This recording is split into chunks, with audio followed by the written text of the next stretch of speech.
Sucedió en Roswell, Nuevo México Central, la noche del 2 de julio de 1947. Un ovni, quizá dos, cayeron en la zona de Corona y en los llanos de San Agustín. Intervinieron secciones militares estadounidenses especializadas en la recuperación de restos y de posibles supervivientes. Pero, por ironías de la suerte, fueron civiles quienes descubrieron los cuerpos de pequeños humanoides tendidos junto a su máquina volante, inerte ya sobre nuestra Tierra.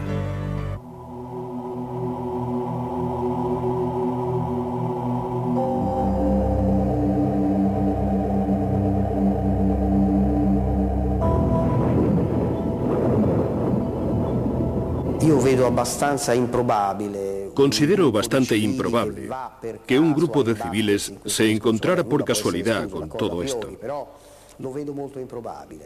Sin duda, nada puede excluirse a priori, pero lo veo muy poco probable. En efecto, creo que en un episodio como este, dada la relativa proximidad al lugar de los hechos de ciertas estructuras militares, habrían sido estas las primeras en llegar.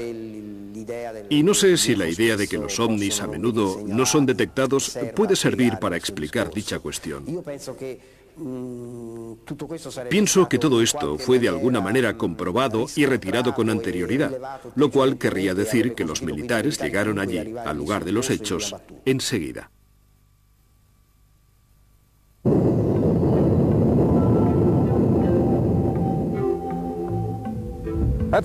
Era verano. Poco a poco el mundo se estaba reponiendo de la guerra más terrible de la historia. Y puede decirse que por cuanto se refiere a Estados Unidos, las cosas estaban volviendo a la normalidad. Normalidad. Una palabra interesante. En junio de 1947, el empresario Kenneth Arnold pilotaba su avión en las proximidades de Mount Rainier, estado de Washington, cuando vio algo anormal. Más tarde, describió 9 objetos, un grupo de discos que cruzaban como flechas el cielo, platillos volantes. A los periódicos les gustó la expresión platillos volantes, y en poco tiempo, con cada artículo que se publicaba, con cada noticia sobre ovnis, aumentaba el número de personas que los avistaban, repetidas veces y cada vez con mayor frecuencia. Aquí en Nuevo México, entre junio y julio de 1947, las crónicas refirieron múltiples avistamientos de platillos volantes, unos auténticos y otros no. En ciertos casos, el fenómeno fue atribuido a causas naturales, como efectos de reflexión óptica, espejismos o inversiones térmicas. Pero ¿qué se podía decir de los casos inexplicables? Si esas luces eran realmente vehículos volantes, ¿a quiénes pertenecían? ¿Qué les había traído hasta aquí? Y por último, ¿por qué Nuevo México?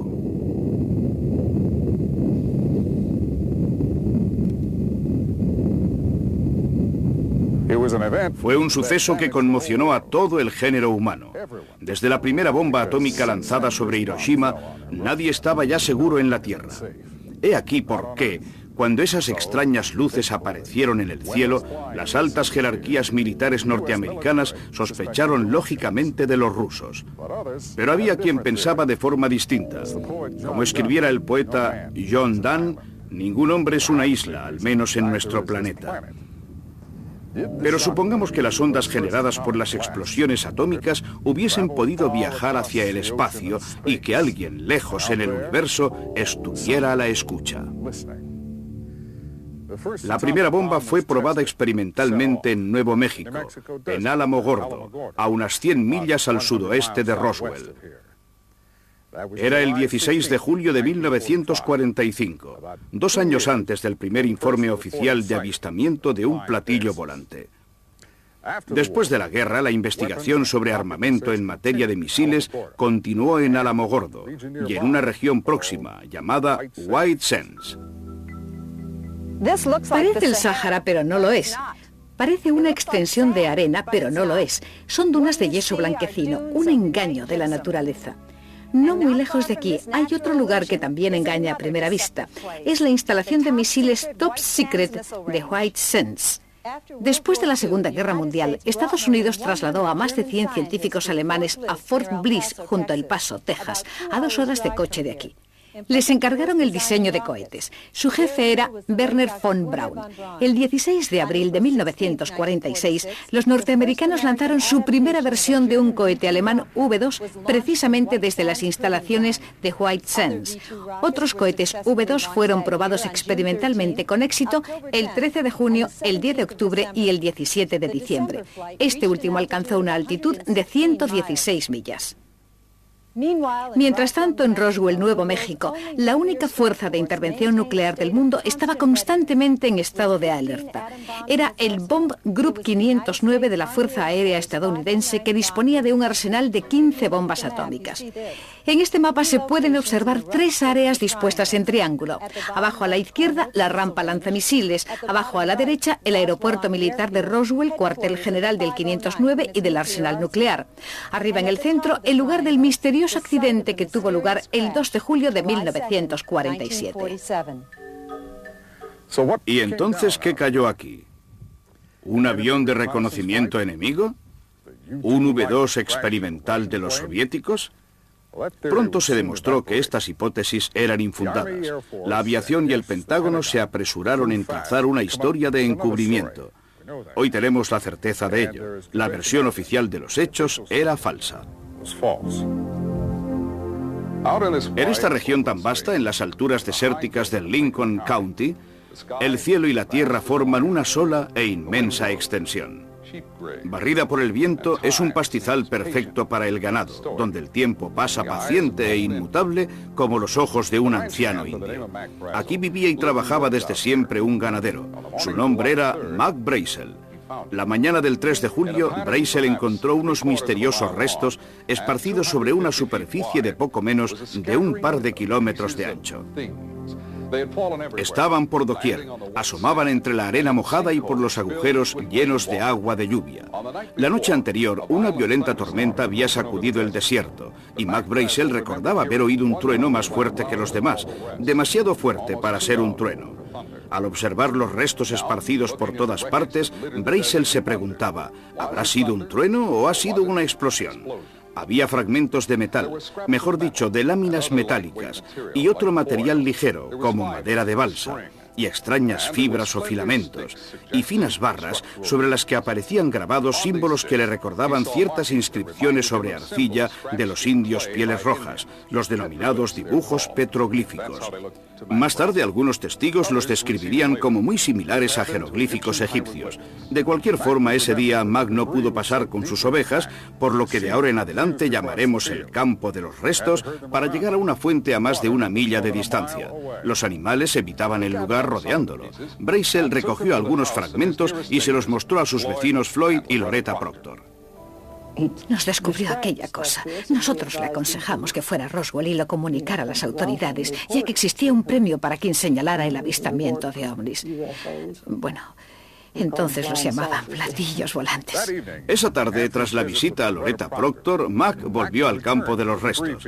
Según su hijo Bill, Brazel recogió un fragmento bastante grande y lo colocó en esta caseta para el ganado, 3 millas al norte del lugar del accidente, todavía en buen estado después de 50 años. Fue así como empezaron a circular los primeros relatos sobre un ganadero que había encontrado un platillo volante y lo había guardado en una tenada. Mac tenía todavía trabajo que hacer. Durante 2 días, el 4 y el 5 de julio, se ocupó del rebaño.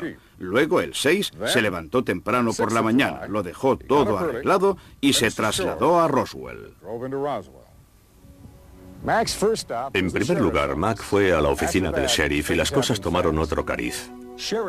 El sheriff George Wilcox mandó a 2 de sus ayudantes al rancho y se puso en comunicación con la base aérea militar de Roswell. Como consecuencia de ello, el mayor Jesse Marshall, del bombardero 509, se presentó de inmediato ante el sheriff acompañado de un hombre de los servicios secretos vestido de paisano, identificado más tarde como agente Kelly. Tras escuchar a Brazel, Marshall informó al comandante del 509, el coronel William Blanchard. Este ordenó a Marshall y al agente especial que se trasladaran al rancho acompañados por Brazel. La carretera no es ahora mejor que entonces. Llegaron cuando ya había oscurecido. Entretanto, los 2 ayudantes habían regresado ya a Roswell con su versión de los hechos. Dijeron que no habían podido localizar el campo con los restos, pero que en el pastizal habían encontrado una huella en círculo con la arena licuada y vitrificada. El mayor, el ganadero y el agente de los servicios secretos pasaron la noche en el refugio del pastizal. Durante la noche el mayor Marcel volvió aquí al recinto del ganado y trajo consigo un contador Geiger para determinar el grado de radiactividad en el fragmento que Brazel había conservado. No era radiactivo. Al día siguiente, 7 de julio, introdujeron los restos en el Buick del mayor y en el Jeep del ejército. Al oscurecer se dirigieron hacia Roswell. Don Schmidt dirige las unidades de investigación del Center for UFO Studies de Chicago. Kevin Randle es un agente del Servicio de Inteligencia y está en la reserva de la Fuerza Aérea de Estados Unidos con el grado de capitán. En septiembre de 1989, el Center for UFO Studies organizó los primeros trabajos de excavación donde considerábamos que había tenido lugar el accidente del OVNI. El equipo estaba formado por 10 investigadores, entre ellos 3 científicos, 2 expertos en arqueología y 2 técnicos del Laboratorio Nacional. Nos concentramos tanto en el campo de los restos como en las zonas limítrofes. Teníamos una remota esperanza, que entre cavernas con una amplitud de incluso 300 metros, con un buen equipo arqueológico, se pudiera encontrar algo. Según Smith y Randle, desde el inicio, el coronel Blanchard y los hombres de su equipo estaban convencidos de que allí, en medio del desierto, se encontraba la tripulación del vehículo caído y alguno de sus miembros podía estar todavía vivo. La tarde del 8 de julio, Mac Brazel sobrevoló el área del accidente a bordo de un avión militar para colaborar en la búsqueda de supervivientes o de cadáveres. Anteriormente, Kevin Randle había reconstruido ya la ruta de ese vuelo. Esta vez se encontraba a bordo una cámara nuestra. El vuelo de reconocimiento del 8 de julio formaba parte de un esquema de investigación del Bomb Group 509 para encontrar otros posibles restos de la nave. En efecto, fragmentos de esta podían haber sido lanzados más allá del campo de los restos. Mac Brazel se encontraba a bordo del avión, conocía muy bien los puntos de referencia y en caso de localizar otras partes de la nave, Brazel podría dirigirlo rápidamente hacia el lugar del accidente. El objeto había rozado el campo de los restos del otro lado de ese promontorio y estaba ganando un poco de altura. Kevin no tiene dudas al respecto. La nave voló aún durante unos segundos después de la explosión. Recorrió unas 3 millas y luego cayó sobre la base del promontorio rocoso que puede verse enfocado. Este, según Kevin Randle, es el punto del impacto. Por ironías de la suerte, los primeros que llegaron a él fueron civiles. Las descripciones de un segundo punto de impacto fueron ofrecidas por 3 testigos distintos, un ingeniero civil, un arqueólogo y un militar. Todos ellos testigos oculares. Probablemente el lugar fuera localizado también durante el reconocimiento aéreo con Mac Brazel. Según los testimonios prácticamente idénticos, un objeto volante de forma circular se había estrellado en un aterrizaje forzoso. Junto al disco, tendido sobre el terreno, había varios cuerpos de pequeños humanoides, con una estatura de apenas 1 metro, muy delgados y con una cabeza muy grande para los estándares humanos. Esta es para Randle y Smith la versión más verosímil de lo sucedido la noche del 2 de julio de 1947. El ovni habría chocado contra el suelo en 3 puntos distintos: el campo de los restos, el círculo de arena vitrificada y este lugar, donde se considera que fueron hallados el disco y sus ocupantes. Sorprendida por una tormenta eléctrica, la nave sufre una avería. Pierde altura hasta rozar el suelo o incluso aterriza durante unos segundos. El calor intenso de la astronave vitrifica la arena.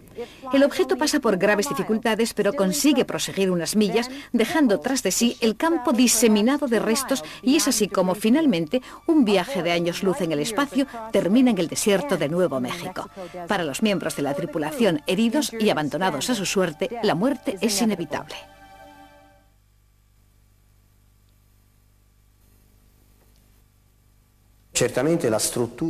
Ciertamente, en un primer momento, este suceso cogió por sorpresa la estructura militar, que no se hallaba preparada. No obstante, debía estar en condiciones de reaccionar en consecuencia. La maquinaria militar americana era muy precisa y estaba muy programada, en este caso al igual que en otros. Por consiguiente, es probable que hubiera intervención, aunque quizás se filtrara algo entre las redes de todo esto. Así pues, las hipótesis son claramente dos. O realmente nos hallamos ante un episodio ocurrido con anterioridad y del que después Brazel se hallaría en la situación de descubrir una pequeña parte, aunque realmente llegara a sacarlo todo a la luz. O bien podríamos plantear la hipótesis de un suceso que fue en realidad totalmente gestionado por los militares americanos, en un primer momento sin ninguna comunicación con el exterior, pero que posteriormente tuvo un eco que podría explicar un poco todo. El 8 de julio, desde que fuera localizado el segundo punto de impacto, la secuencia de los acontecimientos fue rapidísima. En cuanto llegaron al lugar, los soldados descubrieron que un grupo de civiles se había adelantado a ellos, y en la base los teléfonos se volvieron locos. El mundo quedó asombrado ante un comunicado de prensa oficial que anunciaba que el Grupo 509 había recuperado un platillo volante. Walter Hood reside aún en Roswell desde la época de su jubilación de la Fuerza Aérea estadounidense. El teniente Hood era el responsable del servicio de información del 509.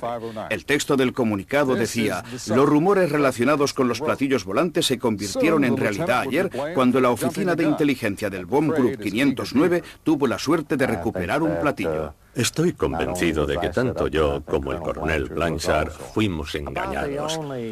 La única razón posible es que quisieran ocultar la historia y mantener toda la información reservada. Martes 8 de julio. Por la mañana el mayor Marshall informó al comandante del Bomb Group 509, el coronel William Blanchard. El coronel ordenó al jefe de la policía militar que delimitara el campo de los restos y que colocara vigilantes para impedir el acceso a la zona de interés.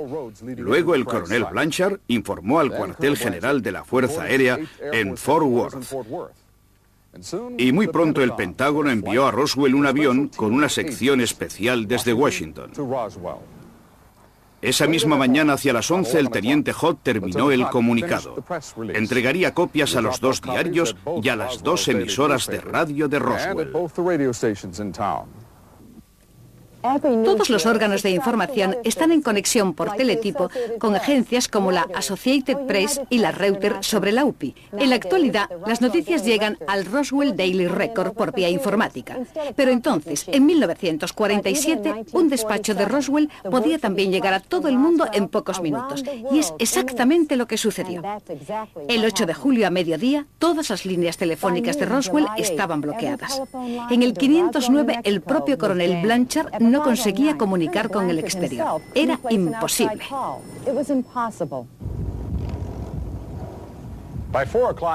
Hacia las 4 de la tarde, después de colaborar en la localización del segundo punto de impacto, Mac regresó a Roswell. Lo que siguió fue la típica maniobra de los militares. Mac Brazel consiguió escapar a su vigilancia, pero Walt Whitmore, titular de la emisora de radio KGFL de Roswell, lo había seguido. Oigamos a este respecto al socio de Whitmore, Jack Roberts. Sí, lo encontró y le aconsejé que fuera a su casa, en el lado opuesto de la ciudad. En definitiva, podría ofrecer más datos que considerábamos necesarios. En aquella época se dijo que lo habíamos secuestrado y aislado, pero creo que una definición más simpática de lo que sucedió es que le ofrecimos un lugar donde pasar la noche, lejos de un montón de gente que le habría hecho demasiadas preguntas. Mientras llegaban llamadas telefónicas de todo el mundo, desde Londres hasta Hong Kong, el Roswell Daily Record salió a la calle con un titular increíble en primera página. El periódico basó su historia en el comunicado de prensa del teniente Hood, pero hoy, más de 40 años después, sabemos que los medios de comunicación habrían sido mantenidos al margen de la verdad y posiblemente utilizados. Oficiales del ejército localizaron a Mac Brazel y lo arrestaron. Tuvo que sufrir horas de intensos interrogatorios y un minucioso examen médico. Luego, el 9 de julio, en la emisora de radio KGFL, Walt Whitmore recibió una llamada telefónica muy especial desde Washington. Le fue ordenado que no transmitiera la entrevista con Mac Brazel. Se nos aconsejó que si queríamos conservar nuestro empleo, no debíamos transmitir la entrevista porque, si lo hacíamos, Tendríamos 24 horas para buscarnos otro trabajo. En ese momento los militares registraron las redacciones de las emisoras de radio y de los periódicos de Roswell. Secuestraron todas las copias del comunicado de prensa y todo lo relacionado con el caso. Luego, el 9 de julio, Mac Brazel, con escolta armada, se presentó en la emisora de radio KGFL con una historia totalmente nueva que en nada se parecía a la anterior relatada a Walt Whitmore. En cuanto se localizó el segundo punto de impacto, los militares aceleraron sus actuaciones. Mac Brazel había proporcionado coordenadas importantes para las maniobras de las tropas de tierra. Pero antes de que llegaran los militares, un ingeniero civil que estaba efectuando un reconocimiento del lugar se encontró por casualidad en el escenario de los hechos. Se llamaba Grady Barnett, descrito por todos como una persona con los pies sobre la tierra. El mejor amigo de Barnett era Vern Maltese. Fue él quien refirió el extraordinario relato de Barnett y la descripción de los cuerpos de los alienígenas. Me dijo, bien, voy a contarte algo que realmente no debería divulgar. Y me explicó cómo se encontró con ese objeto de forma circular, prácticamente partido por la mitad. Salió del furgón y se acercó. Y había 4 seres que yacían sobre el terreno. Tenían una altura comprendida entre 80 centímetros y 1 metro. Vestían monos plateados, muy ceñidos, que les cubrían por completo, menos la cabeza y las manos. El cráneo de esos seres tenía forma de pera y no presentaban cabello. Las manos quedaban bien a la vista. Barnett llegó unos minutos antes que un grupo de arqueólogos y luego aparecieron los del ejército que rodearon la zona. Empezaron a gritar a toda la gente presente, al señor Barnett y a los arqueólogos, a gritarles órdenes, que no debían dar a conocer el asunto a nadie y que debían borrar de su memoria para siempre lo que habían visto. Barnett puntualizó que se encontraba tan cerca de los cuerpos que estuvo a punto de tocarlos cuando llegó también el grupo de arqueólogos y de estudiantes. Si la historia es verdadera, se trataba de un conjunto de testigos muy cualificados, en condiciones de ofrecer pruebas concretas. En otras palabras, pruebas irrefutables. Pero veamos qué sucedió. Los militares actuaron con decisión. Cubrieron los cuerpos, reunieron a los arqueólogos, a los estudiantes y al ingeniero en un solo grupo y les hicieron darse la vuelta para que no pudieran seguir mirando. Era una cuestión de seguridad nacional. Si alguien hablaba, el gobierno lo sabría y procedería a localizarlos a todos uno por uno. Los soldados los escoltaron lejos del escenario en la oscuridad. Grady Barnett habló de los cadáveres a su jefe, pero este lo ridiculizó, tras lo cual Barnett se guardó para sí todos los detalles y solo los comentó con sus familiares y con su íntimo amigo Vern Maltese. Barnett murió en 1969. Los arqueólogos y los estudiantes desaparecieron de escena, conducidos quizá a una gran universidad en el noroeste. Durante años, nadie consiguió localizarlos. Finalmente, en 1975, una mujer enferma terminal de cáncer realizó una declaración a una enfermera del Hospital Municipal de San Petersburg, en Florida. Prestaba servicio en el departamento de enfermos terminales. Entre estos había una paciente. Un día me disponía a bañarla cuando empezó a mostrarse inusualmente nerviosa. Tenía miedo, como si algo la amenazara. Me pidió si podía correr la cortina para ver si había otro paciente en la cama junto a la suya. Y le dije que no había nadie. Su actitud me sorprendió porque normalmente era más tranquila. De hecho, a menudo se limitaba a repetir un nombre en particular. De repente empezó a decir que necesitaba contar esa historia a alguien. Dijo exactamente esto. Me lo he guardado durante tanto tiempo. Y contó que muchos años antes había realizado una excursión con un grupo de personas para recoger rocas. Dijo, en realidad no tendría que haber estado allí, pero allí estaba, y habría preferido no estar. El grupo llegó hasta una colina. Subieron a la cima y vieron un gran objeto brillante y decidieron acercarse para verlo mejor. Cuando llegaron al lugar, pudieron ver el objeto entero. Era circular y estaba posado sobre el terreno. Y la señora me dijo, sobre el suelo había como unas mantas o algo así. Entonces, uno de los hombres de la expedición se les adelantó y retiró las mantas. Debajo había unas personas muy pequeñas. No podía creer lo que estaba viendo. Eran criaturas pequeñísimas. Dijo que tenían una cabeza desproporcionada y ojos enormes, y que estaban cubiertas por un material brillante. No recuerdo si me concretó el color. Me parece que dijo azul, pero no estoy segura. Pero afirmó que era muy resplandeciente. En ese momento la señora empezó a agitarse y me dijo, no se te ocurra decírselo a nadie. Y repitió con decisión, absolutamente a nadie. Miraba con los ojos muy abiertos a su alrededor por toda la habitación, como en crisis paranoica, y dijo, pueden encontrarte siempre. Yo le dije, ¿quién puede encontrarte siempre? Y ella, es el gobierno sabe cómo encontrarte. Mac Brazel fue visto en Roswell un par de días después, y los rumores se hicieron más insistentes. La gente pensaba que el Pentágono estaba perdiendo el control. Mientras tanto, el general Roger Ramey llevaba adelante su juego. Contrariamente a cuanto se podría pensar, todo formaba parte de una operación de contrainformación perfectamente orquestada. Ramey se hallaba al mando de la 8ª Fuerza Aérea destinada en Fort Worth, en Texas, cuartel general del que dependía el 509. Antes aún de que los hombres del 509 empezaran a recoger los restos y a buscar los cuerpos, el cuartel general estaba ya en línea directa con el Pentágono. La mañana del 8 de julio se organizó el vuelo con un equipo de fuerzas especiales desde Washington hacia el aeropuerto de Roswell. El general y el Pentágono estaban tratando de ocultarlo todo. Para construir una coartada convincente, el general Ramey ordenó al coronel Blanchard, comandante del 509, que enviara al agente especial mayor Marcel a Fort Worth. Marcel llevó a la residencia del general algunos fragmentos de los restos en una cajita que dejó sobre el escritorio del general. Ramey le pidió que lo acompañara a otro despacho para consultar juntos un mapa. Cuando volvieron al despacho de Ramey, la caja había desaparecido. En su lugar había un globo sonda bastante dañado. Fue entonces cuando Ramey convocó a los periodistas. Se ha tratado solo de un error, comenzó diciendo el general, por parte de Marcel y del Bomb Group 509. Y añadió, se trata de un nuevo tipo de globo. Así, a media tarde, el caso estaba cerrado.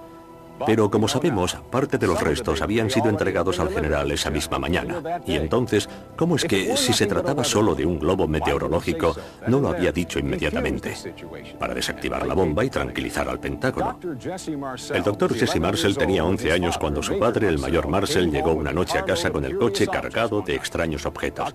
El doctor Marcel vive en Helena, Montana. El padre les despertó a él y a su madre hacia las 2 de la mañana y les enseñó lo que había encontrado. Nunca había visto nada parecido. Lo que más me asombró de esos materiales fue las incisiones sobre algunas partes de los restos. Eran como barras o radios sobre cuya estructura se hallaba grabada una especie de escritura. Pensé que parecían jeroglíficos, pero no lo eran realmente. Era como una forma de escritura con formas geométricas y símbolos, especialmente a lo largo de la superficie de cada barra. El color, o mejor dicho, la gradación de color, era violeta, parecía grabada en relieve en el metal. Para mí este es el elemento más peculiar de esos restos. Sé con certeza que no se trataba de un globo meteorológico o de un blanco de radar, como declaró la Fuerza Aérea.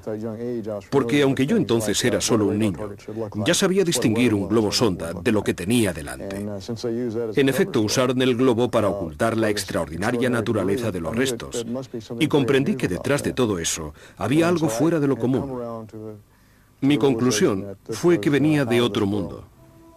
En mayo de 1990, el doctor Marcel aceptó someterse a hipnosis. Don Schmidt y sus colegas querían indagar en la mente del doctor para tratar de dibujar los signos indescifrables presentes en esas barras que parecían radios estructurales.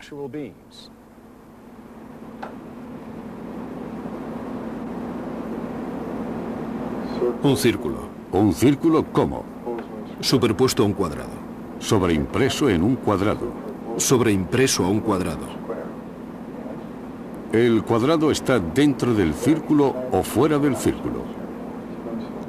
Dentro. Aquí, en el campo de los restos, mientras el general daba a conocer su historia del globo meteorológico, grupos de técnicos trabajaban aún con maquinaria pesada. Imagínense, bloqueos de carreteras, armas automáticas y al menos 60 hombres en camiones, todo para recuperar un globo como este. Globo sonda que en varias ocasiones habían sido recuperados también por civiles. Eran lo bastante pequeños como para caber en el maletero de un coche, incluso el nuevo modelo al que hizo referencia el general. De hecho, Mac Brazel dijo que conocía esos globos porque algunos habían caído en su rancho. A pesar de las presiones de los militares, Mac siempre afirmaría que los restos esparcidos sobre ese trozo de tierra que las ovejas evitaban eran absolutamente diferentes a cuanto él conocía. Y obviamente los globos meteorológicos no tienen pasajeros, ni tan siquiera tan pequeños como los presumiblemente hallados en el segundo punto de impacto. Ahora bien, volviendo a lo que se decía en Roswell, si realmente se encontraron unos seres, ¿es verdad que uno de ellos estaba todavía vivo? El físico nuclear Stanton Friedman está convencido de que lo que cayó no fue un objeto, sino dos. Esta tesis, expuesta en su reciente libro Crash at Corona, se basa fundamentalmente en testimonios y tiene hoy día amplio crédito, mientras que la de Randall y Schmitt cuenta con el apoyo de su investigación de campo que a continuación viviremos juntos. Durante 2 años de investigación, Schmitt y Randall han entrevistado a más de 200 testigos vinculados al accidente de Roswell. Han excluido los se dice, así como a los informadores sospechosos, a los propensos a exagerar o adornar sus relatos con noticias no de primera mano. Para este documental de investigación hemos grabado entrevistas con más de 2 docenas de personas, todas ellas analizadas y comprobadas. Muchas de estas personas no se conocían entre sí, y aún así sus historias, indefectiblemente, han coincidido. Cada pieza del puzzle ha encontrado su lugar, y no se ha desprendido ningún posible fraude. Jack Rodin creció y vive aún en Roswell. En el 47, su padre, fotógrafo profesional, fue uno de los profesionales que cubrieron la historia. Jack recuerda 3 misteriosas palabras de su padre. 1 o 2 días después, se hizo pública la historia del globo. Yo traté de entender lo que realmente estaba sucediendo y lo que había sucedido.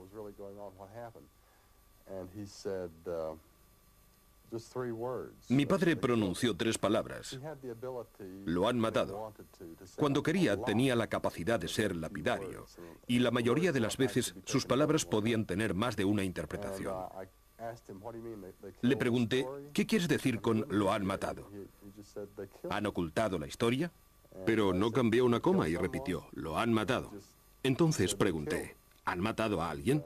Y él una vez más, lo han matado. No podía insistir más y no lo hice, pero sin duda es algo que no he olvidado. Frankie Rowe trató de no recordar. La amenazaron con separarla de su familia y con encerrarla en prisión, y se vio obligada a ocultar el recuerdo del incidente en los más oscuros rincones de su mente. Pero unos años más tarde, cuando partes de la historia pasaron a ser del dominio público, los recuerdos de la señora Rowe salieron a flote, recuerdos y rabia. Cree firmemente que el público norteamericano tiene derecho a conocer todo, la historia entera, incluso los fragmentos más pequeños, como los pedazos de metal que ella vio y tocó. Sacó la mano del bolsillo y en el puño tenía algo. Un trozo de material hecho una bola. Lo dejó caer sobre la mesa y se extendió como si fuera líquido o mercurio, sin ningún pliegue ni arruga. Recuerdo que lo tocamos todos, cogiéndolo del suelo. Podías doblarlo, pero no se arrugaba ni hacía ruido. Era muy fino y de una plata muy brillante. Tenía un ancho de unos 30 centímetros. Y no tengo la menor idea de dónde fue a parar. Han pasado más de 40 años desde el desastre. El gobierno sigue fiel a la versión oficial. Los militares ejercen el típico obstruccionismo. No obstante, en los últimos años se ha abierto alguna grieta en el muro de secretismo. En efecto, el mayor Marshall había repetido a su hijo que sin duda alguna no se trataba de un globo meteorológico. Y de repente, en un supermercado, un oficial de la Fuerza Aérea jubilado había revelado a su mujer un asombroso secreto. Pero adentrémonos primero en la historia de Brownie. Melvin Brown era sargento con el 509 en Nuevo México en la época del accidente. Luego fue trasladado a Inglaterra. Brown se casó con una mujer inglesa y tras abandonar el servicio se estableció con la familia en la periferia de Londres. A lo largo de los años, en distintas ocasiones, contó a sus hijas pequeños fragmentos de una extraña historia. Pero en el lecho de muerte en 1982, Brown reveló el resto y habló de un número de cuenta corriente secreto. La búsqueda de dicha cuenta fue infructuosa. No existía una cuenta patrimonial particular ni una cuenta a su nombre. Pero todavía hoy la familia sigue preguntándose si ese dinero estará guardado para ellos en algún lugar. Esto es lo que contó Brownie a su hija. Mientras lo contaba, parecía como si ya se estuviera arrepintiendo de hacerlo. Fueron reunidos todos los hombres disponibles. Refiero sus palabras tal y como las recuerdo. Y fueron cargados y enviados al desierto para montar guardia. Todos. En el lugar donde había caído un platillo volante. Se les dijo que miraran, pero sin ver, y que no cogieran nada. Pero él y un compañero suyo sí vieron, porque levantaron las mantas que cubrían los camiones. No sé muy bien, quizás se refería a unos toldillos. Levantó la manta, mejor dicho, tanto él como el amigo levantaron la manta y vieron dos cuerpos. Según mi hermana, mi padre dijo que eran 3, pero yo no estoy de acuerdo. En cualquier caso vieron esos cuerpos, que no superaban 1 metro de altura, quizá menos, con cabezas muy grandes, ojos oblicuos, piel amarillenta. Lejos de Londres, en el condado de Lincoln, Nuevo México, emprendimos la búsqueda de otro testigo muy reticente, cuya historia es aún más singular. Le hemos prometido que no facilitaríamos su domicilio. Se llama Glenn Dennis. En el 47, Dennis era empresario de pompas fúnebres, director de la Ballard Funeral Home en Roswell. Las llamadas desde el hospital militar desencadenaron una cascada de acontecimientos que conducirían a que Dennis recibiera amenazas y a la muerte de una amiga suya. Volvamos a la tarde del 8 de julio. A la enésima llamada, en 30 o 40 minutos, me preguntaron qué se debía hacer para la preparación de unos cuerpos que habían permanecido durante mucho tiempo expuestos a los elementos. En definitiva, cuerpos casi descompuestos. Y cómo debían tratarse cuerpos quemados o gravemente deteriorados. La pregunta siguiente fue cómo se debía proceder para conservar los elementos químicos y orgánicos de esos cuerpos. Es decir, cómo se podía intervenir sin destruir la sangre ni ningún órgano importante, también en función de un posible traslado. E insistían en el proceso químico que se debía utilizar, si modificaría la estructura hemática de los cuerpos, etc. En ese momento quedó claro que había sucedido algo importante. Quizá no sabían bien cómo administrar o dar a conocer el asunto, o bien entre las víctimas se encontraba algún personaje, o bien, en fin, yo no tenía la más mínima idea. Le dije que estaba dispuesto a ir a la base para ayudarles, pero zanjaron el asunto diciendo que por el momento no era necesario y que solo querían estar informados sobre el procedimiento correcto a seguir. Preguntas sobre productos químicos, tejidos orgánicos y técnicas de conservación de la sangre y de los fluidos. Preguntas realmente muy extrañas. Si en el momento de la llamada los doctores estaban examinando los restos, se deduce que el 8 de julio los cuerpos habían sido ya retirados del lugar del accidente y trasladados al hospital de la base. Este elemento coincide con el testimonio del sargento Brown. Pero hay algo más. La historia contada por Glenn Dennis corrobora el testimonio ofrecido por la señora Frankie Rowe. Bien. Después me contó que uno de los seres, el que había sobrevivido, había sido trasladado al hospital de la base. La mujer de un amigo común nuestro, que trabajaba allí, en ese momento, me dijo que su marido vio caminar a uno de los seres. Poco después, por la tarde, Glenn Dennis trasladó al hospital militar a un herido leve en un accidente de tráfico. Antes de entrar en urgencias, Dennis pasó por delante de una ambulancia militar en la que había unos restos. Lo que más me llamó la atención fueron las inscripciones en el borde de uno de esos fragmentos, de unas 3 pulgadas de longitud. Y era como si las inscripciones siguieran el contorno del resto. En ese momento fue solo una impresión, pero luego empecé a pensar en ello. ¿A qué podía parecerse eso? Y me pareció similar a figuras egipcias. Añadamos otra pieza a nuestro mosaico. Así pues, parece ser que los doctores estaban realizando las autopsias precisamente en el momento en el que Dennis entró en urgencias. Les ayudaba una enfermera que Dennis describe como una querida amiga suya.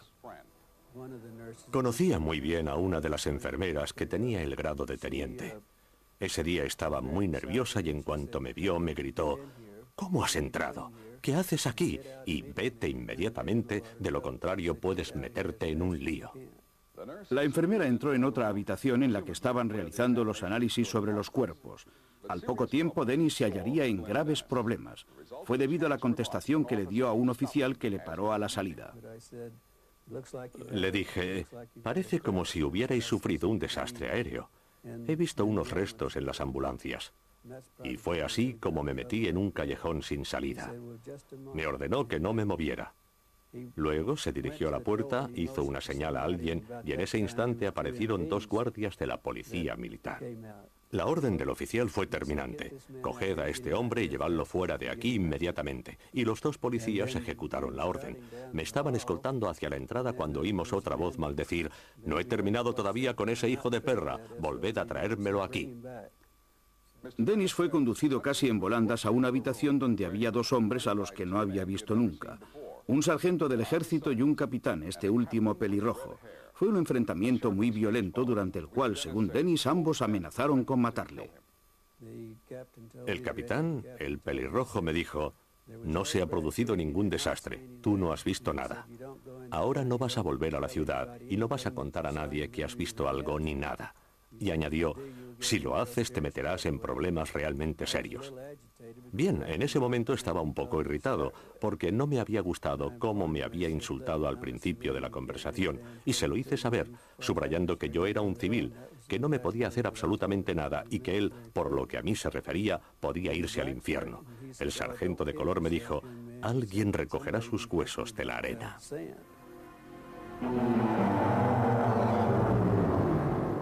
El capitán de aviación Henderson mantuvo la boca cerrada durante largo tiempo hasta que supo que otros habían roto el silencio. Ya estaba jubilado y vivía en California. Durante años habían circulado rumores a propósito de uno de los pilotos destinados en Roswell, según los cuales este había visto los cuerpos de los alienígenas. Pero las voces tomaron forma solo en 1982, cuando Pappy Henderson finalmente se confió a su mujer diciéndole: «Me moría de ganas de decírtelo, pero no podía». Nos encontrábamos en una tienda de alimentación de San Diego, donde vivíamos desde hacía unos años. En el mostrador de la caja estaba expuesto un periódico, creo que era el Globe, que contaba toda la historia. De hecho, he conservado ese periódico. Pues bien, mi marido echó una mirada y dijo: «Habría querido hablarte de ello hace años». Bueno, imagino que si estas cosas ahora salen en los periódicos, será que ya no son top secret. Luego compró la prensa y nos dirigimos hacia el coche. En ese momento me dijo que leyera el artículo. Yo lo acabé de leer y él empezó a decir: «Es una historia real». Yo no solo lo sabía, sino que fui el piloto que transportó el platillo que había caído hasta Dayton, Ohio. Estaba aterrorizada. Si esas cosas no hubieran salido de la boca de Papi, probablemente no las habría creído. Y él era así. Toda su vida había sido confiado y sincero y leal. Así que le creí. Pero como usted sabe, en aquella época, si uno decía que había visto una nave espacial o un platillo volante, le tomaban por loco. Por tanto, no profundicé en el tema, pero recuerdo que años atrás, a veces, cuando alguien casualmente le pedía su opinión sobre los platillos volantes, él respondía: «Algo de verdad hay».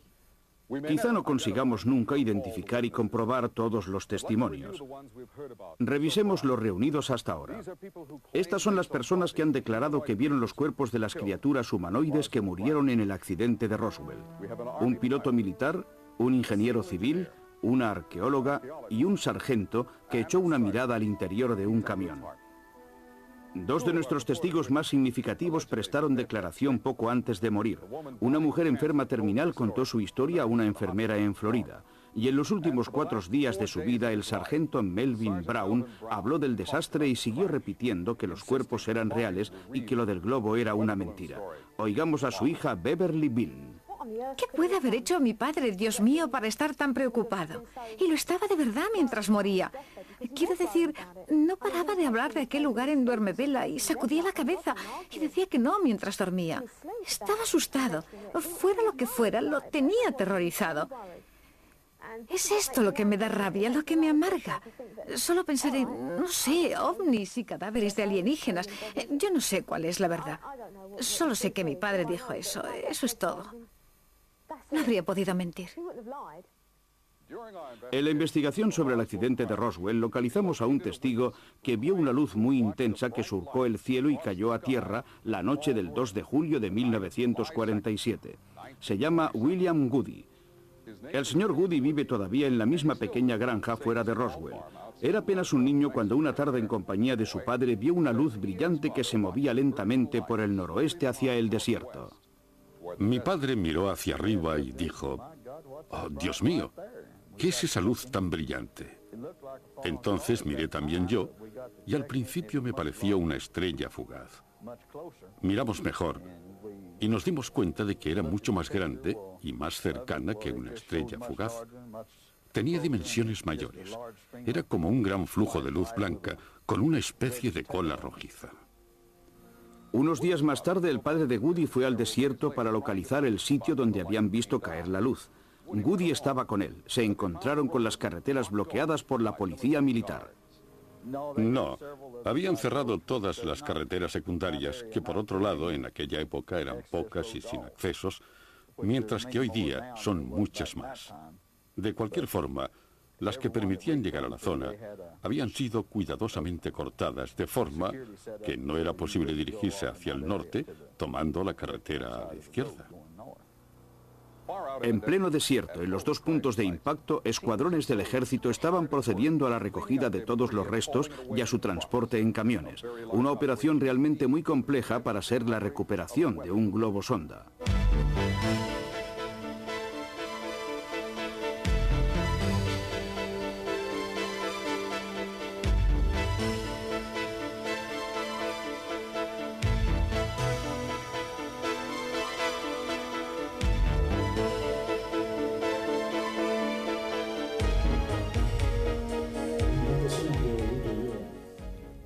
La impresión que me llevé tras esa conversación de 45 minutos fue que Kaufman, que tenía ya más de 80 años, deseaba fervientemente contar antes de morir ciertas cosas importantes para él.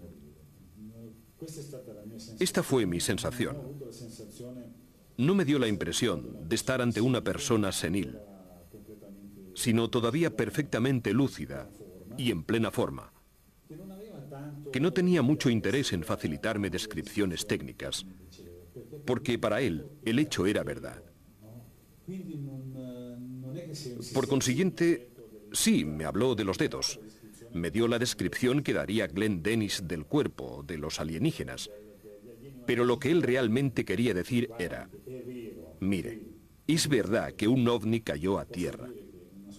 Le puedo decir que un escuadrón de 9 agentes especiales de la base de Roswell, entre ellos él mismo, limpió la zona, halló unos cuerpos. Él personalmente vio, me parece que 4 o 5. Los describió como humanoides, con un color ya un poco oscuro, quizá porque llevaban bastante tiempo expuestos a la intemperie. De cualquier modo, él me dijo, no son los grises, y tampoco son los alienígenas, llamémoslos así, de la película de Santilli. Son mucho más humanos. Y lo que él quería decir es que estos seres manifestaban una presencia, una vida afectiva. Es decir, por ejemplo, había uno de estos seres muertos con los ojos abiertos hacia el cielo. Y él decía que expresaban emoción, expresaban el sentimiento de quien muere y piensa, bien, ha sucedido esto y en paz, aceptemos las cosas. Y sobre todo, lo que él deseaba decir es que era una vergüenza que tantos años después se guardara todavía el secreto. Porque la recuperación de estos objetos podía suponer, y supuso sin duda, incluso él me lo dijo, unos avances tecnológicos, pero de los cuales deberían poder aprovecharse todos. Y también decía que si habían venido aquí era porque en aquellos años se realizaban experimentos nucleares. Y por ello me dijo, han venido aquí porque nosotros estamos haciendo daño a la Tierra, a las futuras generaciones. E incluso al final me dijo, mire, usted que es periodista de televisión, sí, ocúpese también, si así lo desea, de los ovnis, pero sobre todo, trate de dar mensajes positivos a las nuevas generaciones, porque estamos avanzando hacia momentos aún más difíciles. Esta es la sensación que me dio Kaufman, quien, como digo, confirmó haber recuperado restos de ovnis, cuerpos de alienígenas. Y a una pregunta mía concreta, me respondió que estaban todos muertos. Yo pude, evidentemente, hacerle otras preguntas, pero de muchas me dijo que no sabía la respuesta, porque, obviamente, un agente de servicios sabe determinadas cosas en las que ha estado implicado, pero no todas las que podría saber el director de los servicios.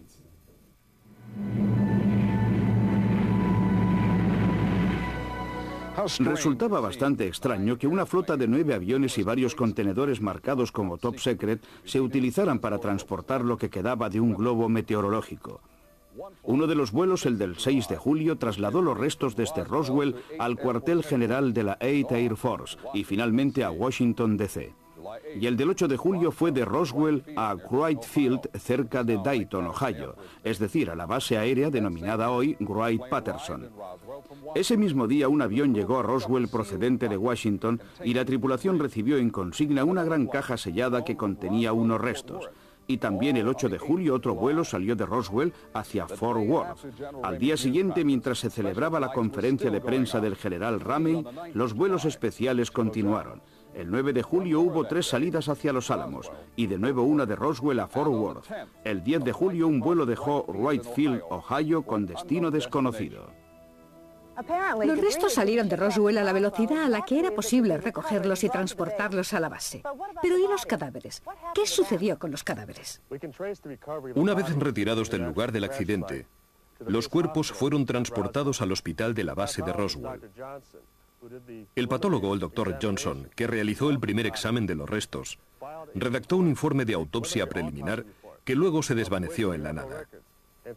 De hecho, todo el expediente fue enviado a Washington. Es decir, desde Roswell nunca saldría a la luz ningún documento. Tras la muerte del Dr. Johnson, su currículum profesional fue atentamente comprobado y Don y Kevin hicieron un desconcertante descubrimiento. Los datos sobre su hoja de servicios como médico militar, casi toda su carrera, habían desaparecido. Según el registro estadounidense de médicos, el Dr. Johnson acabó su especialización en medicina interna en 1946, y aunque se haya comprobado ya su presencia en Roswell desde 1947, su nombre no aparece en los archivos. En 1948 figura que ejerció como patólogo en Galveston. En el 49 habría ejercido a título privado en numerosos hospitales en varios estados.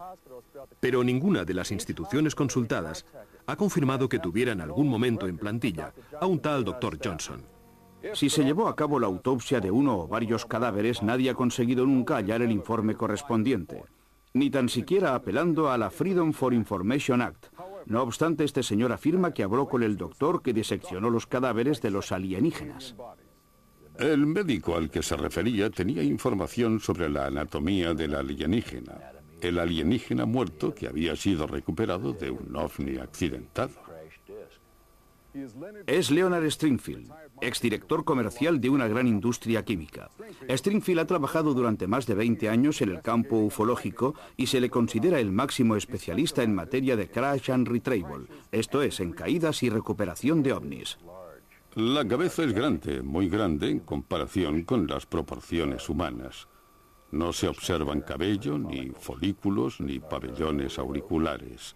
No tienen una nariz como la nuestra y la boca es solo una hendidura o un orificio de un par de centímetros, una especie de membrana que no conduce a ningún aparato digestivo o sistema alimentario.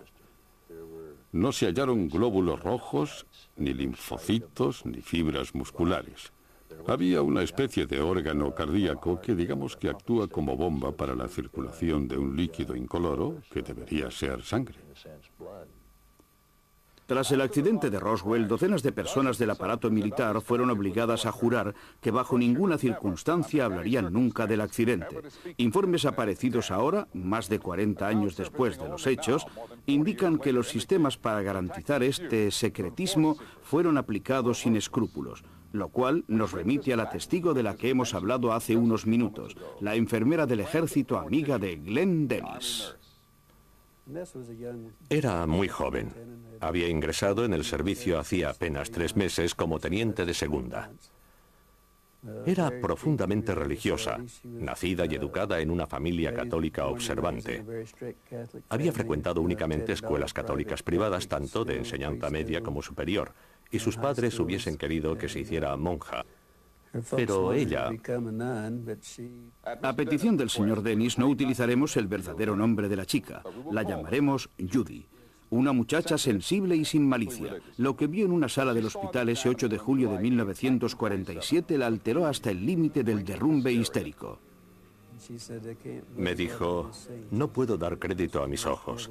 Es lo más horrible que he visto nunca. Tenía que ir a la sala de autopsias al otro lado del vestíbulo para coger unos instrumentos. Entró. Notó inmediatamente un tremendo hedor. Había 2 doctores que le dijeron, la necesitamos, justo cuando trataba de alcanzar de nuevo la puerta. Usted, quédese aquí, la necesitamos. Y lo que estaban examinando, me dijo, eran 3 cuerpos de seres distintos a nosotros, 2 de los cuales presentaban terribles mutilaciones. Según Glenn Dennis, durante el examen de los restos de los cadáveres, Judy y los doctores sufrieron varios conatos de vómito debido al insoportable olor.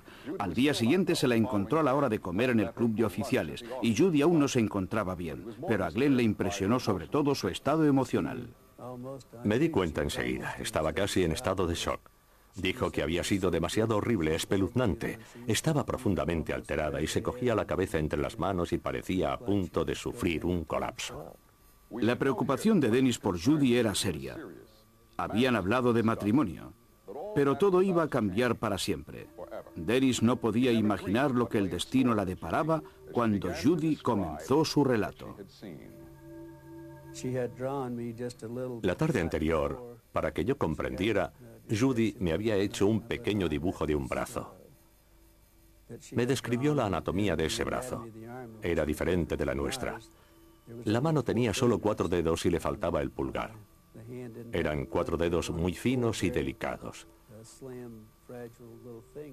Cuando giraron la palma de una de las manos, vieron que en las puntas de los dedos había como unas pequeñas almohadillas carnosas en los 4 dedos. Les parecieron unas excrescencias a modo de ventosas, es decir, con pequeños orificios como tetinas para la lactación. El cráneo de esos individuos era mucho más grande que la cabeza de un ser humano. Los ojos estaban muy hundidos. La nariz también era cóncava, no sobresalía en absoluto, presentaba solo 2 minúsculos orificios nasales, no tenía orejas. Quizá a los lados de la cabeza había algo parecido a sendos orificios, pero con pabellones muy pequeños que parecía que podían abrirse y cerrarse. En cualquier caso, como orejas eran pequeñísimas, nada que pudiera recordar remotamente a una oreja de la anatomía humana. Sin tocar ni tan siquiera la comida siguieron hablando, pero para Judy y Glenn el tiempo se acababa. No comió nada, absolutamente nada, y yo tampoco pude hacerlo. Conseguí solo beber un poco de Coca-Cola. Pero pensé, Dios mío, hay algo que no va bien, y me notaba el estómago bloqueado. Luego ella dijo, tengo que volver a mi habitación en el cuartel, me encuentro muy mal y tengo que ir inmediatamente al cuartel. Y esa fue la última vez que la vi. Amenazas, recompensas e incesante vigilancia. Bill, el hijo de Mac Brazel, consiguió conservar su pequeña colección de restos, pero solo hasta que habló de ellos en un bar de Corona.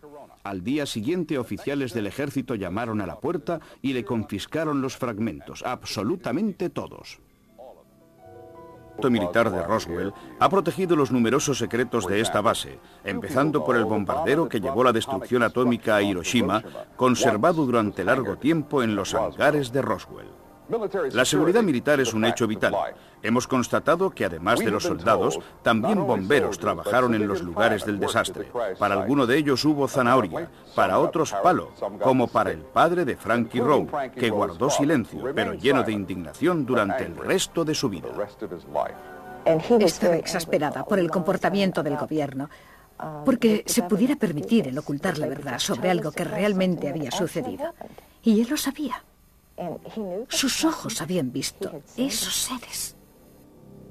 A través de fuentes militares hemos descubierto que más de una docena de agentes de la policía militar que cercaron el lugar del desastre recibieron $10.000 por cabeza, una zanahoria realmente enorme para el año que corría, 1947, lo cual nos lleva de nuevo desde el desierto de Nuevo México a Londres y a la familia del desaparecido sargento Brown.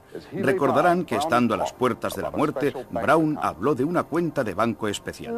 Se había reunido toda la familia, estaban mis dos cuñados, los amigos, y papá dijo que tenía un fondo patrimonial en un lugar llamado Roswell, en Nuevo México, en el que estaba depositada una gran cantidad de dinero y que había realizado un servicio ultrasecreto para el tío Sam. Todos le tomaron el pelo diciendo cosas como: ¿qué hiciste, Brownie? ¿Desvalijaste un banco? Pero él cambió de cara y se enfureció. No he hecho nunca nada contra mi patria. Solo quiero que encontréis ese dinero. Es para vuestra madre. Pero el dinero no fue encontrado nunca. La mujer del sargento Brown, Ada, está convencida de la sinceridad de su marido y recuerda que incluso en los últimos días su mente se mostraba absolutamente lúcida. Melvin sabía que iba a morir. Se había despedido ya de todos. Me había dicho adiós también a mí, a los niños.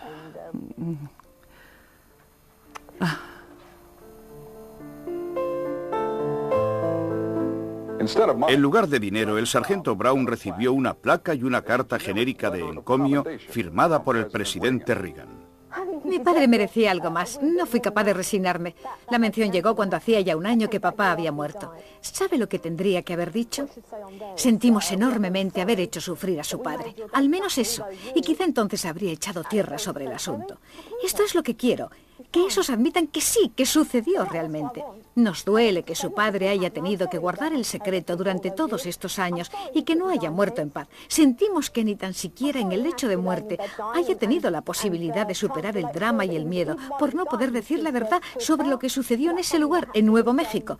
Pero quienes realmente me enfurecen son gente como ese Phillips Glass, que aparece en televisión y dice que era un globo sonda. ¿Qué creen? ¿Que mi padre estaba loco?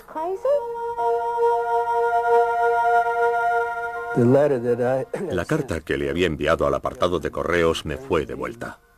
En el sobre se leía: devolver al remitente. Y arriba a la derecha estaba escrito en letras mayúsculas rojas: fallecida. Hacia fines de julio, el alboroto causado por el incidente de Roswell fue menguando. Los medios de información en general se habían creído la versión oficial. La gente estaba olvidando el asunto. No era más que un globo sonda. ¿Pero de verdad? Si admitimos que no fue un platillo volante, pudo quizás ser un meteorito, una hipótesis que el gobierno no excluyó, ya que encargaron a un experto que investigara en este sentido. Lo enviaron a la zona a unas 5 millas del campo de los restos para que comprobara el círculo en medio del pastizal donde la arena había quedado vitrificada. El doctor Lincoln La Paz, de la Universidad de Nuevo México, era una autoridad mundial en meteoritos y en su recuperación. Había trabajado en docenas de proyectos top secret, incluso en el Manhattan Project. 2 meses después del incidente, La Paz fue consultado en relación con la velocidad y la trayectoria del objeto que había caído por esa zona. No había sido informado de la presunta recuperación de cuerpos. Las conclusiones de su investigación fueron que no se había tratado de un meteorito, sino de un vehículo volador. Por el calor y la velocidad, el doctor estaba convencido de que no se trataba de un objeto procedente de la Tierra. Por el contrario, debía ser una sonda con tripulación y de otro planeta. La palabra clave aquí es convencido. En efecto, un año después, el doctor La Paz no había cambiado de opinión, ateniéndonos a las declaraciones del exagente de los servicios Luis Riquet, que habló con él en septiembre de 1948. Si se admite que el objeto recuperado era un globo meteorológico, ¿por qué 2 meses después el gobierno continuaba con las investigaciones? El objeto mostrado a la prensa por el general estaba, sí, maltrecho, pero casi intacto. Y sin embargo, los restos se encontraban diseminados a lo largo de más de 1 kilómetro en medio del desierto. ¿Los restos de qué? ¿Cómo habría podido un veterano con la experiencia del mayor Jesse Marcel no reconocer un globo aerostático? Cuando volvió de Fort Worth, el mayor Marcel se encontró con un agente de los servicios que había redactado un informe sobre todo lo sucedido en Roswell. Marcel le pidió una copia, pero le fue negada. De hecho, el informe estaba clasificado. Marcel, que era de grado más alto, insistió, pero el agente respondió escuetamente que si tenía algún problema podía dirigirse a Washington. Un último pero no menos importante interrogante. ¿Por qué las amenazas, la corrupción y los juramentos para mantener en secreto un globo meteorológico mostrado ya a los fotógrafos?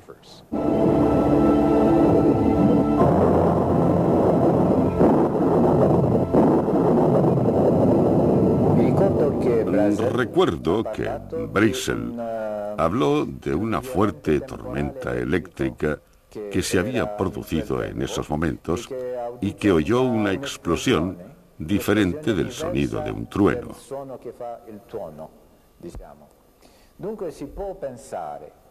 Por consiguiente, se puede pensar que el ovni fue alcanzado por un rayo, el cual le produjo una avería.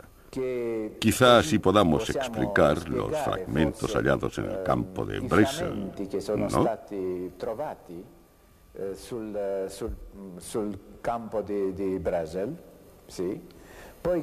Luego consiguió evitar la caída, pero estaba averiado, y quizás seriamente, por lo que cambió de ruta y se alejó hacia San Agustín. Allí no fue capaz de seguir manteniéndose en el aire y cayó al suelo. Pero hay algo más. Recuerdo que se dice, existen testigos que hablan de que también en el campo de Brazel se encontraron cadáveres de alienígenas. Porque existen 2 versiones. Una es la versión del mayor Jesse Marcel, que habla solo de fragmentos, y la otra es la versión del piloto Henderson, que dice que él, que fue el piloto del bombardero B-29, si recuerdo bien, llevó el avión hasta Fort Worth y que en el avión había también cadáveres de alienígenas.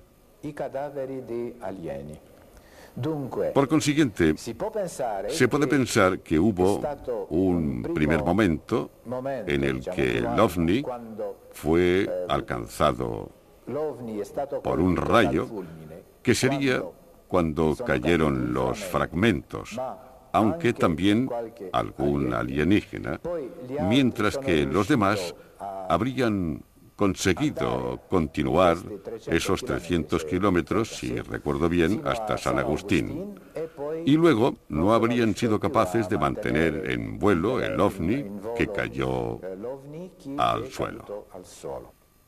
No podemos afirmarlo con certeza, pero lo que sucedió en Roswell tiene todo el aspecto de un cover-up, de un intento de ocultación. Cuando Marcel pudo decir estas cosas sobre un general, el general Ramey, es decir, que había engañado a los periodistas, ¿no? Lo dice muy claro, que había engañado a los periodistas diciendo que se trataba de un globo sonda, ¿no? Bien. Luego habló de los fragmentos que había hallado en el campo de Brazel.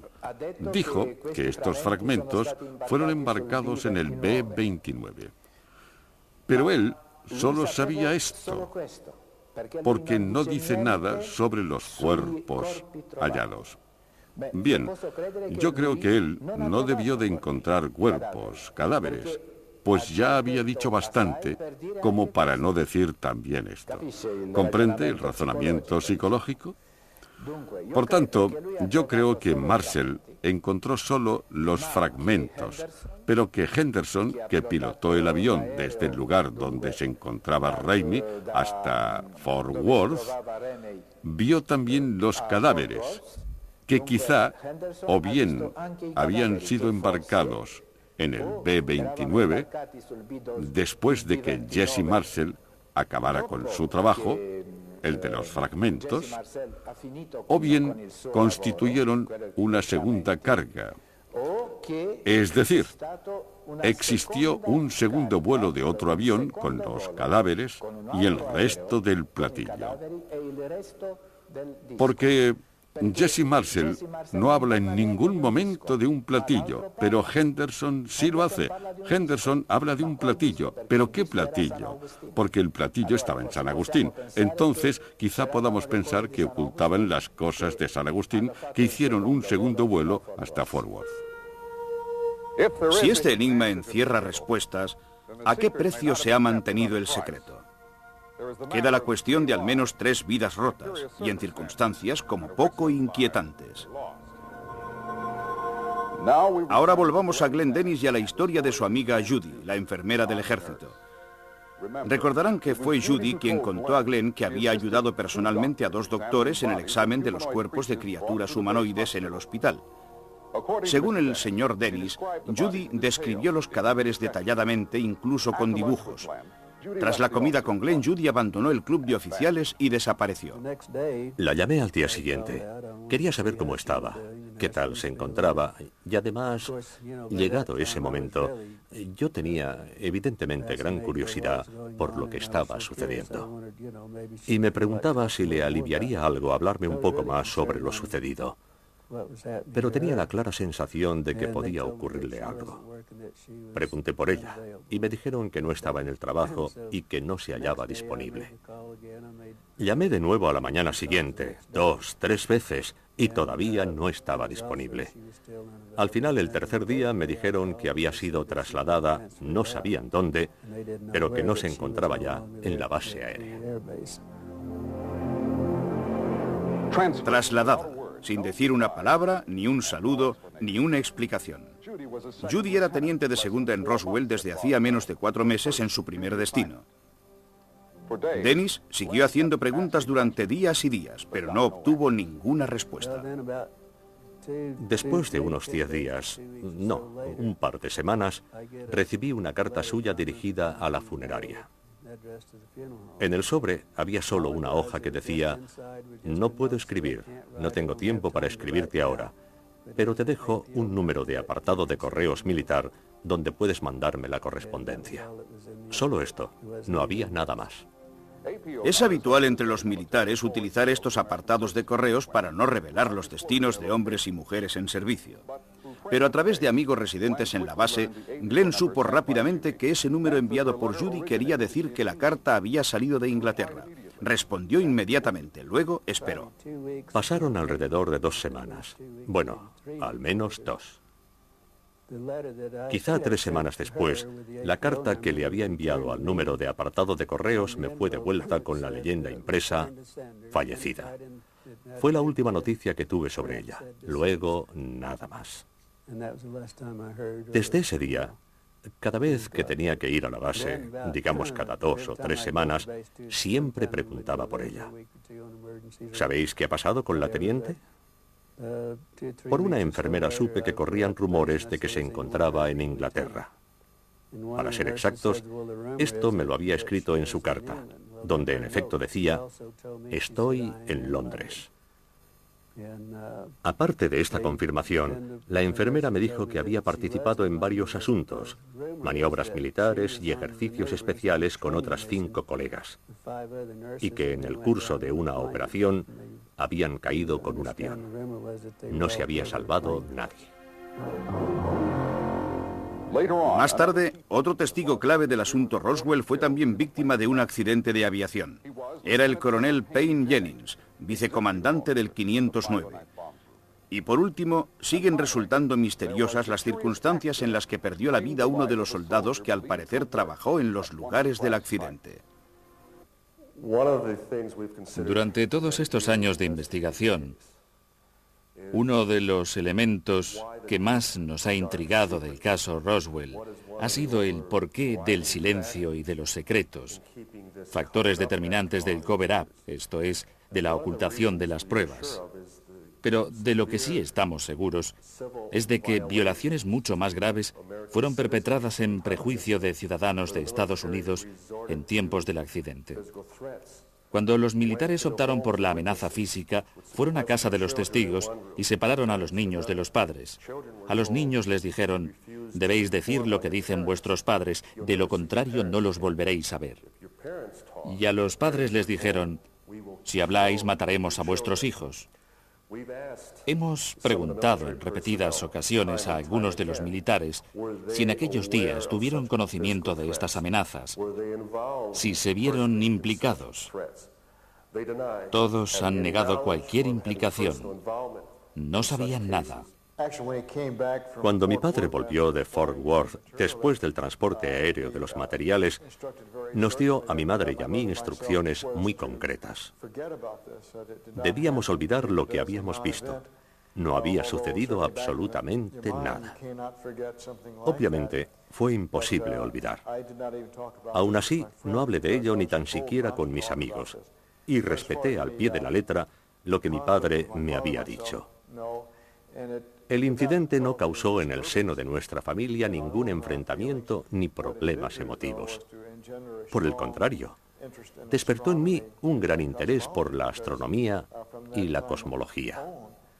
Desde ese momento se empezó a abrir camino en mi interior la conciencia de que en la galaxia y en nuestro universo no estamos solos, y de que existen otras civilizaciones, quizá mucho más antiguas que nuestro sistema solar.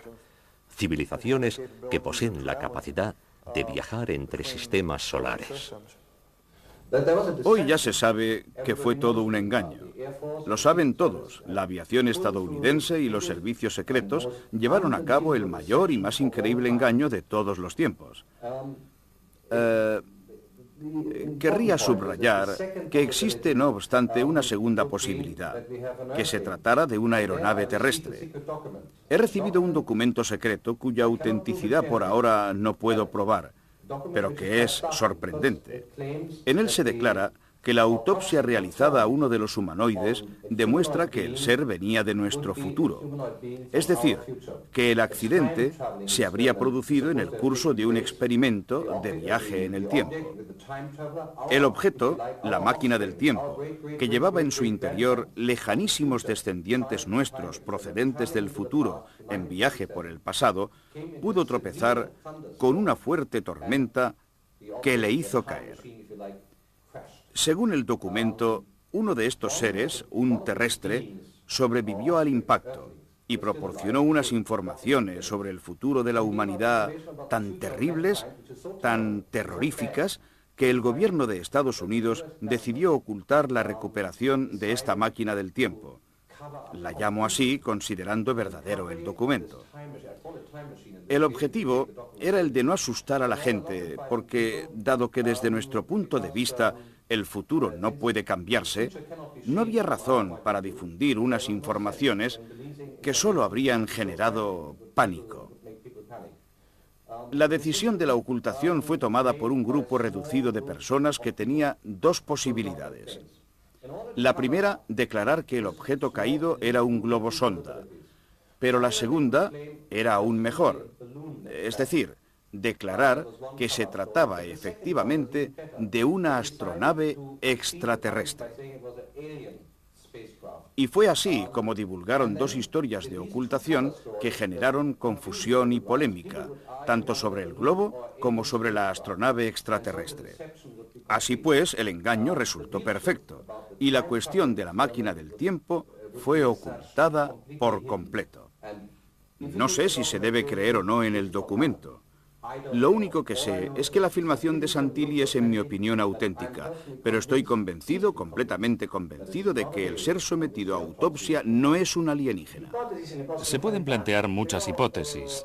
Sin embargo, si queremos atenernos estrictamente a lo que sabemos, en hipnosis regresiva, algunos de los sujetos que yo he tratado en estos años refieren que han visto alienígenas también de 6 dedos, no solo de 4 dedos. Se trata de una escala jerárquica muy precisa en la que mandan los de 4 dedos. El hecho de que estos seres puedan derivar de otra zona espacial o de otra zona temporal carece de interés, porque las nuevas teorías consideran el espacio y el tiempo como algo único. Por consiguiente, venir de otro punto del espacio-tiempo quiere decir venir del espacio, venir del tiempo o venir de ambos. No existe diferencia alguna.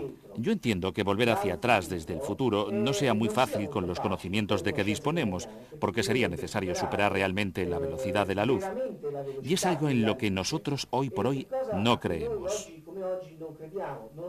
A pesar de todo, los ovnis se mueven a una velocidad aparente translumínica, pero en realidad con unos trucos matemáticos, porque la velocidad de la luz no se puede superar. Por consiguiente, si yo quiero tener una imagen procedente del futuro, o en cualquier caso alguien me viene a buscar desde el futuro como imagen, el fotón que viene del futuro debe alcanzar mi retina y mi ojo y yo debo tener una respuesta.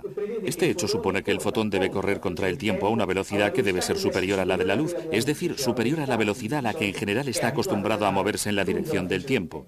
Y dado que, como mucho, puede alcanzar la velocidad de la luz, un fotón que vuelve atrás en el tiempo, como mucho, está quieto. Presto a un servicio en el ejército como coronel de la Guardia Nacional.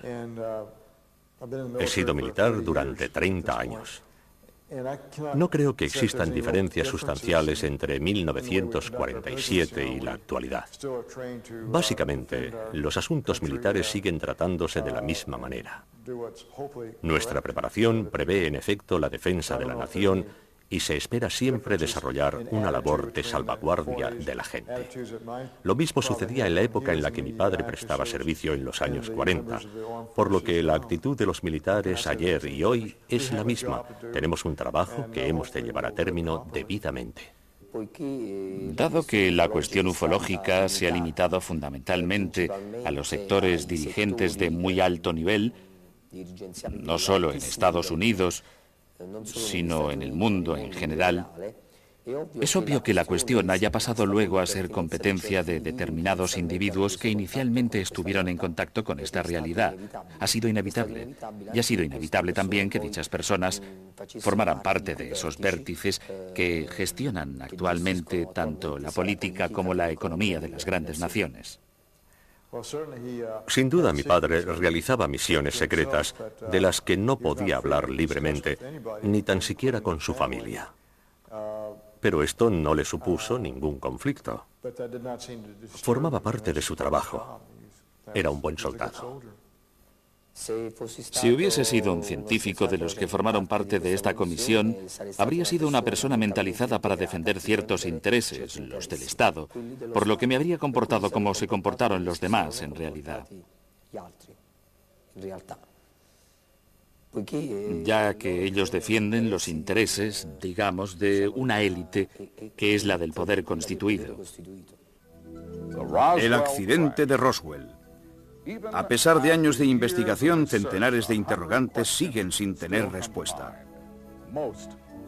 No hemos querido exponer una opinión sobre los hechos de Roswell, sino solo presentar los elementos y los testimonios disponibles en la actualidad. El veredicto le corresponde a usted. En algún sitio está escondida la prueba tangible, un pedazo de metal, un fragmento de tejido o un testigo definitivo. Queremos agradecer la valentía de quienes han querido aparecer en este reportaje de investigación y han hablado. Nosotros creemos que ha llegado el momento de romper la cerradura de la verdad, una cerradura de la que Estados Unidos tiene la llave. Todavía hoy el solo hecho de pensar en ello me da miedo. No puedo creer que casi llegara a olvidar bajo todas esas amenazas. ¿Qué puedo hacer? que es de locos y que estoy muy dolorida. Los cadáveres de alienígenas no me interesan en absoluto. Lo que quiero saber es el por qué. Está bien, debieron tener sus buenas razones, obviamente, pero no logro entenderlo. No puede ser una cosa tan importante como para tener que mantenerla en secreto todavía hoy. Deberían empezar a lavar sus trapos sucios. Dado que se trató de una cuestión de seguridad nacional, que por lo menos den una explicación sobre por qué no se puede ni tan siquiera hablar de ello, o bien una razón de Estado ha impuesto esta ocultación total. Deben una explicación al pueblo norteamericano sobre todo lo sucedido y sobre la razón por la que no facilitan datos. Solo esto. La gente sabría si pronunciarse o seguir callando. Han pasado más de 50 años. La versión oficial no ha cambiado. Pero al margen del hecho de que una astronave cayera o no en Nuevo México, una cosa está muy clara. Los informes del accidente fueron mantenidos en secreto durante decenas de años. ¿Por qué? La prueba de la existencia de vida inteligente en otros planetas destruiría nuestra civilización, arruinaría las bases de la ciencia y pondría en tela de juicio la religión. ¿De eso tienen miedo? Hace siglos el mismo temor invadió a los enemigos de Copérnico y Galileo, culpables de haber revelado una verdad que hoy conoce cualquier escolar, que el Sol es el centro de nuestro sistema planetario y que la Tierra gira alrededor de él. ¿O hay algo más? Los visitantes, si realmente existen, podrían ser depredadores indiferentes a la vida y a los sufrimientos del hombre. La intención de nuestros jefes de gobierno habría sido, por tanto, la de protegernos de una realidad aún más terrible.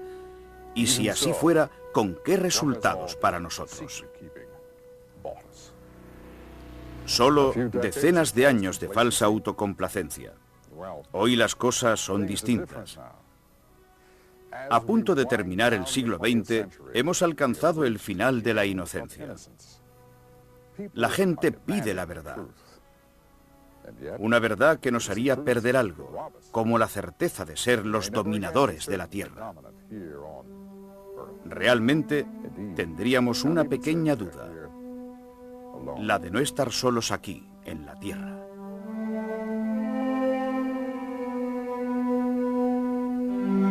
Según el sociólogo e investigador aeroespacial Roberto Pinotti, el único italiano que en 1991 investigó in situ los hechos de Roswell, una apremiante evidencia testimonial y documental ha transformado hoy lo que inicialmente parecía un mito en una serie concreta de datos y hechos cada vez más coherentes y unívocos. Todos ellos indicadores, por un lado, de la realidad del suceso y, por otro, de los esfuerzos del gobierno estadounidense por ocultarlo en nombre de cuestiones de orden público.